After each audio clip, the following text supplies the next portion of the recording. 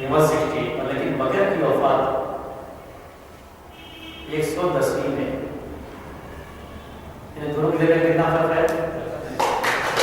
50 سال، 60 سال، 70 سال۔ یہاں پھر اور بھی دیکھنا پڑتا ہے کہ ایک ہی نہیں بلکہ بیچ میں 2 بھی ہو سکتے، 3 بھی ہو سکتے۔ ایسے محدثین کے اقوال ملتے ہیں، فلاں نے فلاں سے روایت کیا ہے، اور ان دونوں کے درمیان جو پورا ایک میدان ہے، پورا ایک میدان کا مطلب کیا ہوتا ہے؟ یعنی کئی راوی ادا ہو سکتے ہیں، کیسے آپ ان کی بات کو مانیں، کیسے ان کی روایت کو مانیں گے، یہ تعلیم کرتے ہیں، کہتے ہیں یہ منقطع اور ایک تابعی روایت کرتا ہے اللہ کے رسول صلی اللہ علیہ وسلم سے۔ ایک بچہ بھی کہہ دے گا کہ تابعی کہتے نہیں ہیں اس کو جس کی ملاقات اللہ کے رسول صلی اللہ علیہ وسلم سے نہیں ہوئی۔ یہ تو بالکل یقینی بات ہے کہ اسے نہیں سنا ہے، بیچ میں کچھ نہ کچھ جو ہے غلط کیا گیا، تو یہ معلوم کوئی بھی کر دیتا ہے۔ تو یہ 4 آسانی سے معلوم ہو جاتے ہیں۔ البتہ جو نیچے کے 2 ہیں، اسی لیے اس کو مدرس کہا جاتا ہے، مسلم خبری کہا جاتا ہے، اس کو ذرا غور سے دیکھیے گا۔ حدیث میں بہت ساری حدیثوں کے ضعیف ہونے کی وجہ تدلیس ہوتی ہے، مدلس۔ کتابیں آپ پڑھتے رہیں گے کہ شیخ البانی نے اس کو اس لیے ضعیف قرار دیا کہ اس میں راوی ہے وہ مدلس ہے، تدلیس کرتا ہے، تدلیس کی وجہ سے روایت ضعیف ہے۔ ایسے پڑھتے ہیں یہ کیا مدلس کسے کہتے ہیں، تدلیس کسے کہتے ہیں، محدثین کی اس کو دیکھیے۔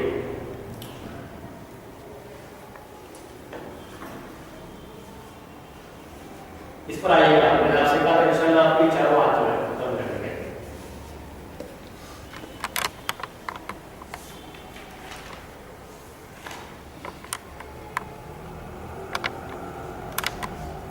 عربی زبان میں تدلیس کہتے ہیں آیت چھپانے، تدلیس آیت چھپانا، اسی سے عربی کو کہتے ہیں مدلس، یعنی تدلیس کرنے والا۔ حدیث کو کہتے ہیں مدلس، یعنی جس حدیث میں تدلیس کی گئی ہے، مدلس مدلس۔ تدلیس پر زیر اور زبر کا فرق ہے۔ ہم تدلیس پہ آتے ہیں، تدلیس مدلس مدلس، اس کا کیا مطلب ہوتا ہے؟ یہ والی بحث اور اس کو بھی دونوں کو ذہن میں ایک ساتھ رکھیے۔ میں وہی مثال پھر آپ کو لکھتا ہوں، تدلیس کب کہا جاتا ہے، کیسے ہوتی ہے تدلیس؟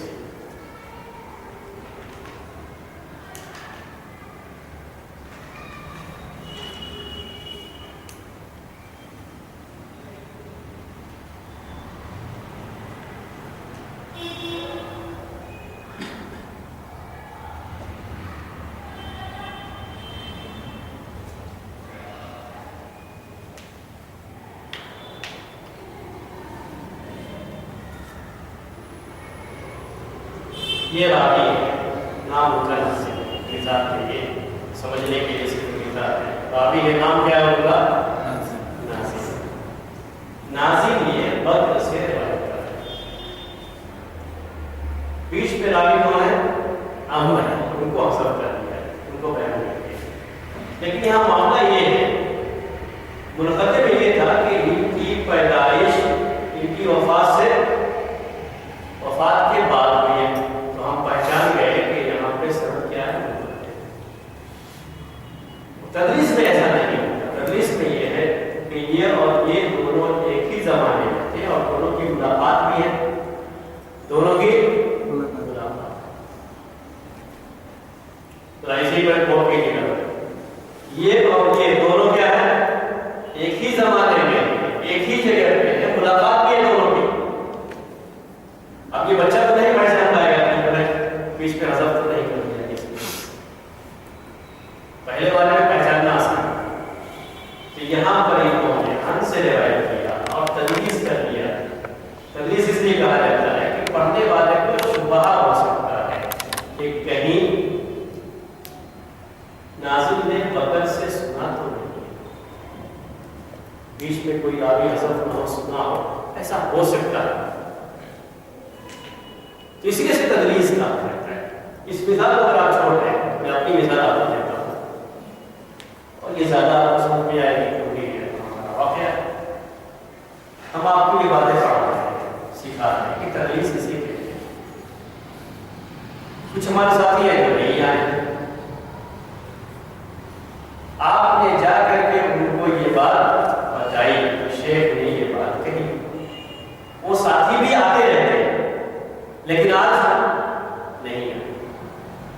تو آج جو بات میں نے کہی انہوں نے مجھ سے نہیں سنا ہے بلکہ ہم سے آپ میں سے کسی سے سنا ہے، مجھ سے نہیں سنا ہے۔ لیکن چونکہ وہ برابر میرے پاس آتے رہتے ہیں تو کسی کے سامنے انہوں نے کہا کہ شیخ نے یہ بات کہی ہے۔ اب سننے والا چونکہ وہ 10 میں آتے ہیں، سننے والا کیا سمجھے گا؟ شیخ سے سنا ہے، یہی شبہ ہوتا ہے، اسی تدریس کے وہاں پر یہ واضح کرتے ہیں کہ میں جو ہے فلاں سے سنا ہوں اور انہوں نے شیخ سے یہ بات بیان کی ہے، تو شبہ ختم۔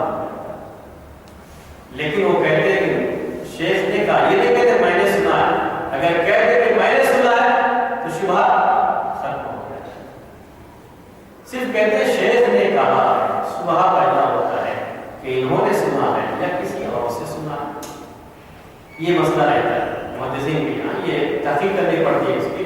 جب یہ کہتے ہیں کہ فلاں نے کہا ہے تو تحقیق کرتے ہیں کہ انہوں نے اسے سنا ہے یا نہیں سنا، کسی اور سے تو نہیں سنا ہے۔ اب یہاں خاص طریقے سے دوسری سندیں دیکھیں، ہم دوسری سندیں دیکھیں تو ہمیں بیچ میں عمر ایک باقی ملے گا۔ اس کا مطلب یہ نکلا کہ ناظر نے بکر سے یہ حدیث نہیں سنی بلکہ کس سے سنی ہے؟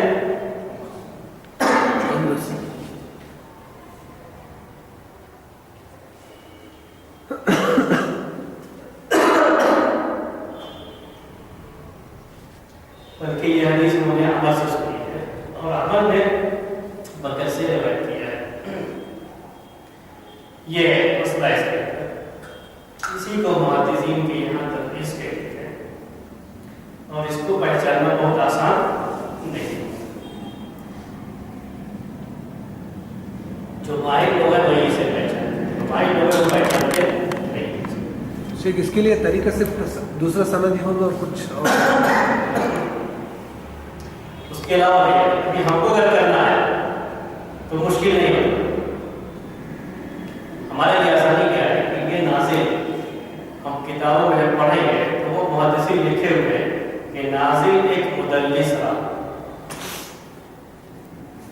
اب شیخ البانی والا جو کرتے ہیں کام اس میں جو انہوں نے کیا کرتے ہیں وہ صرف اتنا ہی دیکھتے ہیں، کسی نے لکھا ہے کتاب میں کہ نازل کیسے راوی ہے؟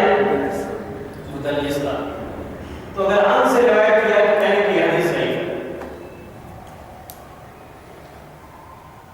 لیکن جنہوں نے کتابوں میں لکھا ہے کہ یہ مدلس راوی ہے، انہوں نے کیوں لکھا ہے؟ انہوں نے پوری تحقیق کی،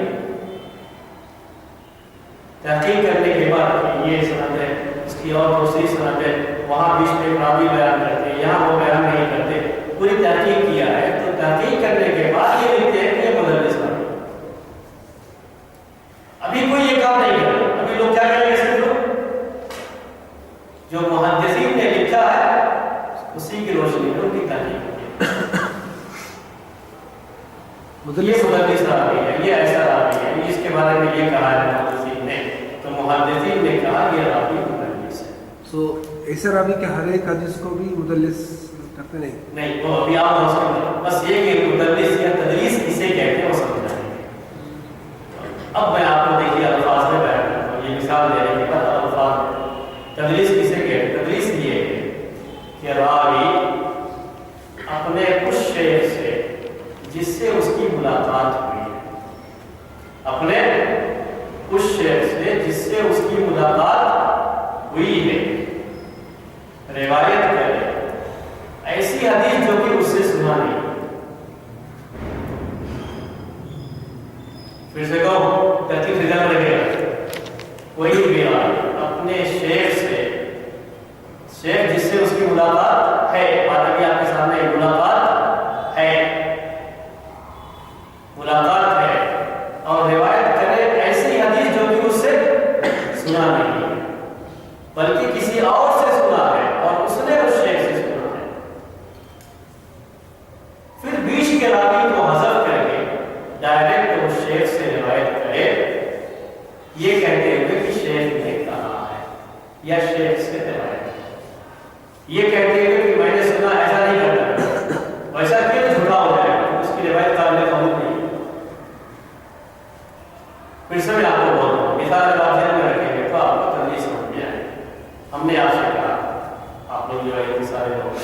ہم نے آپ سے کہا کہ اس ہفتے آپ کو یہاں موجود ہیں، آپ میری بات سن رہے ہیں، آپ کے کچھ ساتھی موجود نہیں، آپ نے ان کو یہ بات بتائی تو وہ اس بھائی نے ڈائریکٹ مجھ سے نہیں سنا بلکہ آپ سے سنا، لیکن وہ دوسرے درسوں میں آتے رہے اس لیے جب انہوں نے کہا شیخ نے کہا ہے تو یہ شبہ ہو جاتا ہے کہ کہیں درس میں حاضر ہو کر کے انہوں نے نہیں سنا ہے، اسی لیے اسے تدریس کرنا ہے۔ تو اس میں بڑا شبہ رہتا ہے، کہنے مطلب اس میں شبہ رہتا ہے، پریشانی ہوتی ہے، اور اسی لحاظ سے یہ بات کہی جاتی ہے۔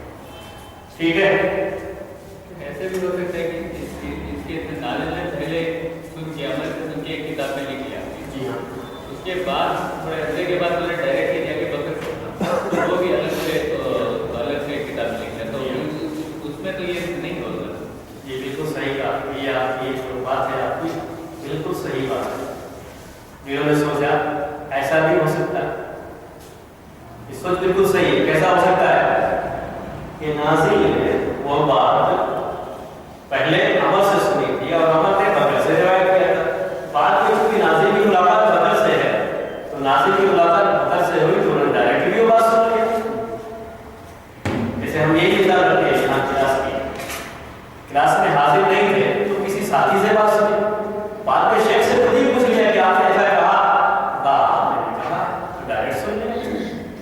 ایسا ہو سکتا ہے کہ ایسا ہو سکتا ہے، بالکل صحیح بات ہے، اس پہلو کو بھی محدثین نے چھوڑا نہیں، یہ سوال کے سامنے رکھ کر کے تحقیق کی۔ اگر ایسا معاملہ ہو جاتا ہے کہ انہوں نے اس سے بھی سنا ہے ڈائریکٹ اور واسطے سے بھی سنا ہے تو ایسے راوی کو مدلس نہیں کہتے،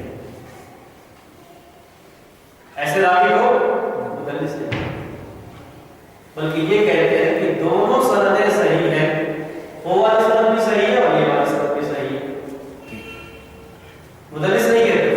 کہ بہت یعنی گہرائی سے تحقیق کرنے کے بعد یہ حکم لگاتے ہیں، ہر پہلو کو سامنے رکھ کے ایسا بھی ہو سکتا ہے، ایسا بھی ہو سکتا ہے، سب کو سامنے رکھنے کے بعد ہی ایک حکم لگاتے ہیں۔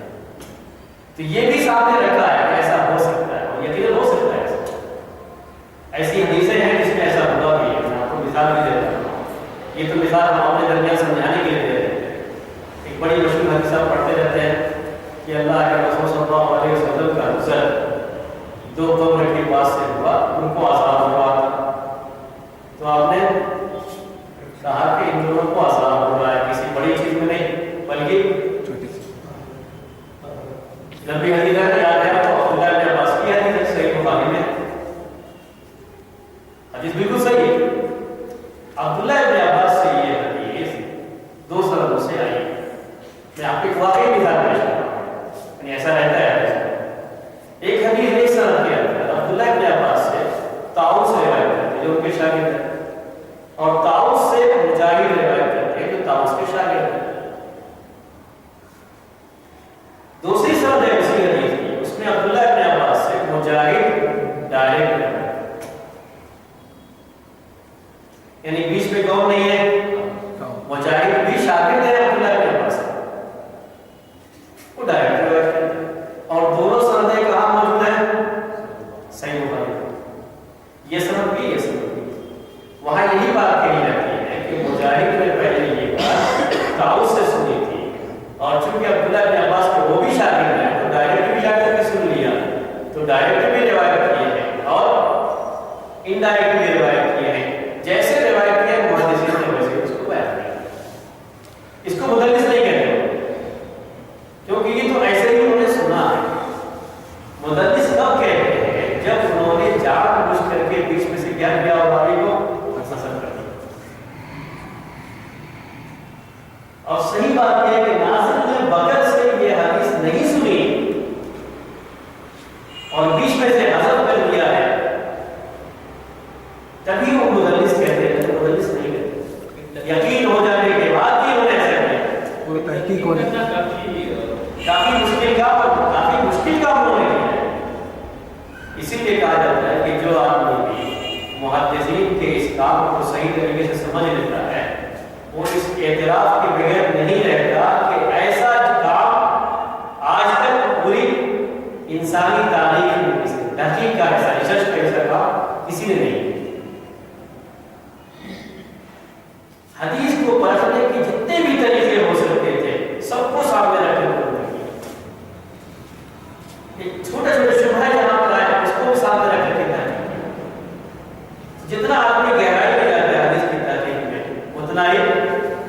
محدثین کے اس کام کو سراہتا ہے. یعنی آپ کو مسلمانوں کو چھوڑیے، بہت سے مستشرقین جو یہودی یا نصرانی ہیں، جنہوں نے کیمبرج یونیورسٹی سے دوسری جگہوں پر ریسرچ کیا حدیث کے تعلق سے، انہوں نے بھی یہ بات رکھی کہ حدیثوں کے لیے ریسرچ کا بالکل یہ آخری جو بات ہو سکتی ہے وہاں پہنچ کر کے انہوں نے ریسرچ کیا. اب اس کے بعد کوئی گنجائش باقی نہیں ہے کہ آپ کیا کریں. تو یہ باقاعدہ یہ بھی دیکھتے ہیں، جو آپ نے سوال کیا تھا وہ دیکھتے ہیں باقاعدہ، اور ایسی مثالیں موجود ہیں. ایسا ہوتا ہے کہ مثالیں بھی موجود ہیں. یہ بات اس کی چل رہی تھی تدریس کے بارے میں، ٹھیک ہے، مدرس اور تدریس کے بارے میں بات چل رہا ہے. کبھی کبھی کہتے ہیں کہ اس میں تدریس کی ہے. ابھی ہمارا ہفتے کل ہی کا جو وہ درس چل رہا تھا اس کے تعلق سے، وہ 5th کا درس جو ہے اس میں اردو میں ملنے کی بات، اس کی بات وہ چل رہی تھی. عبداللہ ابن زبیر سے اس سلسلے میں جو روایت آئی ہوئی ہے کہ وہ کہتے ہیں کہ تم جاؤ مسجد میں تو امام کو جس حالت میں بھی دیکھو اس حالت میں شامل ہو جاؤ. یہ جو ایک روایت ہے، اور آخر میں کہتے ہیں کہ یہ سنت ہے. اس روایت میں ابن جریج ایک راوی ہے مدرس، اس کی صرف کا پورا مسئلہ یہی ہے، یعنی تدریس کی وجہ سے بہت ساری احادیث، بہت سارے آثار ضعیف ہوتے ہیں یا اس کو صحیح مانتے ہیں. جو بھی معاملہ ہوتا ہے وجہ کیا ہوتی ہے؟ تدریس کا شروعات ہوتا ہے. تو اب دیکھیے کب اسے قبول کرتے ہیں کب قبول نہیں کرتے. میں یہ چیز جاننی ہوتی ہے. اگر نازل کبھی بھی روایت کرے، یہ ایک بات کبھی بھی روایت کرے، اگر یہ ہم نے جان لیا کہ یہ مدلس راوی کیسے ہیں؟ مدلس.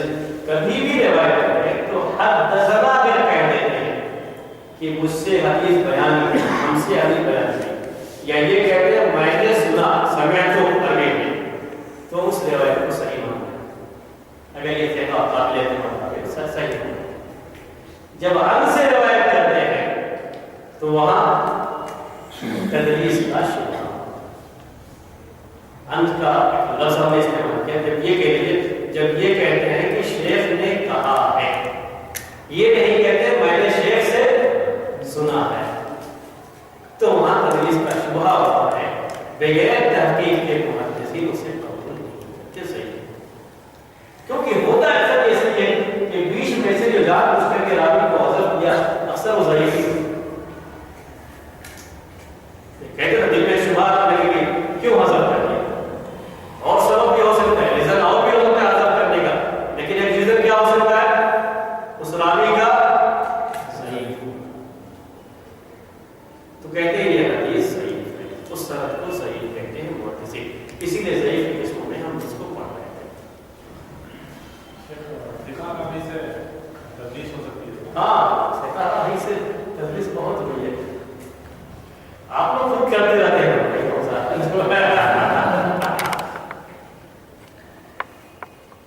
میں آپ لوگوں کو ہی بولتا ہوں، میں اپنے کو بھی بولتا ہوں. آج تک تدریس سے شاید ہی بہت کم لوگ جو بچتے ہیں، کچھ نہ کچھ تو کرتے رہتے ہیں. ابھی جو مثال میں آپ کو دے رہا تھا کہ میں نے بات کہی ہے، آپ نے کسی اور سے سنا ہے، کبھی نظر کرتے کہ آپ اس کا نام نہ لے کر کے ڈائریکٹ یہ کہتے ہیں کہ شیخ نے یہ بات کہی. یہ سب محدثین کے اصولوں کے لحاظ سے تدریس ہی ہے. تدریس تو کوئی بھی کرتا ہے. کیا تدریس ہو صرف یہ کہ نام نہیں لیا تو آپ کہیں گے کہ وہ قابل اعتماد نہیں قابل اعتماد. کب آپ اس کے اوپر شبہ کرنے لگتے ہیں؟ جب جان بوجھ کر کے کسی ضعیف کو نظر کرتے ہیں. یہ بھی اس کے اوپر بھی بڑا مسئلہ آتا ہے. پھر اس کو محدثین جو ہے کیا کہتے ہیں، اس کے اندر بلیک لسٹ میں جو ہے وہ بات کر دیتے ہیں اس کو کیسا ہے. باقی اس کے بارے میں بات تھی، مدلس کے بارے میں یا تدریس کے بارے میں بات تھی. اس بات کو آپ تھوڑے سے مجھے رکھیے. تدریس کے تعلق سے یہ اصل مسئلہ ہے. مرسل خفیف ہے اور مدلس میں تھوڑا فرق ہے، بس اتنا ہی مجھے کرنا ہے اور یہ مسئلہ ختم ہوتا ہے. ہم نے بھی آپ سے کہا کہ نازل اور بغیر دونوں کی ملاقات ہو چکی ہے، ملاقات ہے دونوں کی، تو اس کو مدلس کہتے ہیں اور حدیث کو مدلس کہتے ہیں. لیکن اگر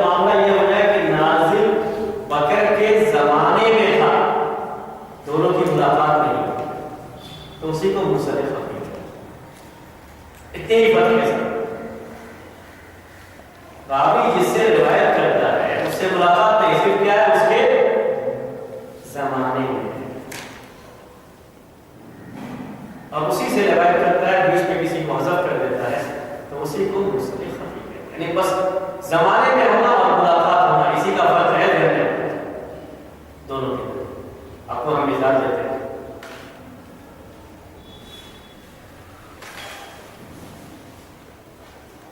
شیخ ابن باز سے کس کی ملاقات ہوئی آپ سے؟ ہاں کسی کی ہوئی ہے؟ آپ کے زمانے میں تھے وہ؟ چھوٹے کتنے بڑے تھے اس ٹائم آپ کو؟ جس وقت ان کی وفات ہوئی ہے 19-20 سال، ہاں 19-20 سال اگر ہے تو اس کو کہتے ہیں ان کے زمانے میں، لیکن آپ کی ملاقات نہیں۔ ایسی اور بھی دوست ہے بعض لوگوں کو، آپ بات نہیں کیا، آج کل تو ایسا بھی ہوتا ہے کہ آپ کسی کو ڈائریکٹ بھی نہ ملاقات تب بھی ٹیلی فون وغیرہ کے ذریعے سے بات کر کے آپ سن سکتے ہیں کوئی چیز ڈائریکٹ۔ ابھی تو آپ مسئلہ ہو زیادہ اگر تحقیق کرنے میں آئے تو اور پیچیدہ ہو جائے گا، کوئی بھی کہہ رہے کیا فرق پڑتا ہے، ہم نے نہیں سنا تو کس سے سنا ہوگا؟ موبائل سے، اس سے۔ ابھی تو اور بچہ ہے، مسلمان نے سفر کیا ہے نہیں کیا تو سفر نہیں کیا، وہاں کے دونوں کی ملاقات نہیں ہے، اگرچہ کہ ایک زمانے میں تو تحقیق کر لیتے تھے کہ کیا جو ہے ثابت نہیں ہے، لیکن ابھی تو لوگ کہہ دیں گے کہ ایسا بھی تو ہو سکتا ہے، تھوڑا زیادہ مسئلہ آگے ہو سکتا ہے پہلے کے مقابلے میں۔ اسی کے لحاظ سے میں بات کرتا ہوں آپ کو، دین کا مسئلہ ہے، کسی عورت کی شادی کسی جن سے ہو سکتی ہے؟